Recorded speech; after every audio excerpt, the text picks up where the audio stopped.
18ാം നൂറ്റാണ്ടിലാണ് ചന്നപട്ടണം ഒരു കളിപ്പാട്ട നഗരമായി മാറുന്നത്. അന്നത്തെ മൈസൂർ ഭരണാധികാരിയായിരുന്ന ടിപ്പു സുൽത്താൻ പേർഷ്യയിൽ നിന്ന് കുറച്ച് കരകൗശല വിദഗ്ധരെയൊക്കെ കൊണ്ടുവന്ന് ഈ പ്രദേശത്തെ കരകൗശല വിദഗ്ധരെ പരിശീലിപ്പിച്ചൊരു കാലമായിരുന്നു അത്.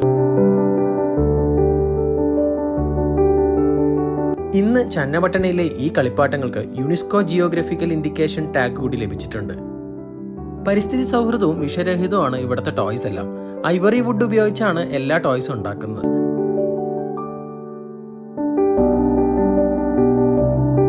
ടോയ്സിന് പുറമെ ആഭരണങ്ങൾ, ഹോം ഡെക്കറേഷൻ ഐറ്റംസ്, അങ്ങനെ ഒരുപാട് കാര്യങ്ങൾ ഇവിടെ ഉണ്ടാക്കുന്നുണ്ട്.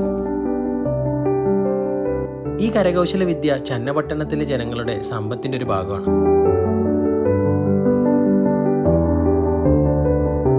5000-ലധികം വരുന്ന കരകൗശല വിദഗ്ധർ, സ്ത്രീ സംഘടനകൾ ഉൾപ്പെടെ ഇതിനെ ആശ്രയിച്ചാണ് ജീവിക്കുന്നത്. കരകൗശല വിദഗ്ധരെ സാമ്പത്തികമായി ശക്തിപ്പെടുത്തുക, യുവതലമുറയെ ഈ കലയിലേക്ക് ആകർഷിക്കുക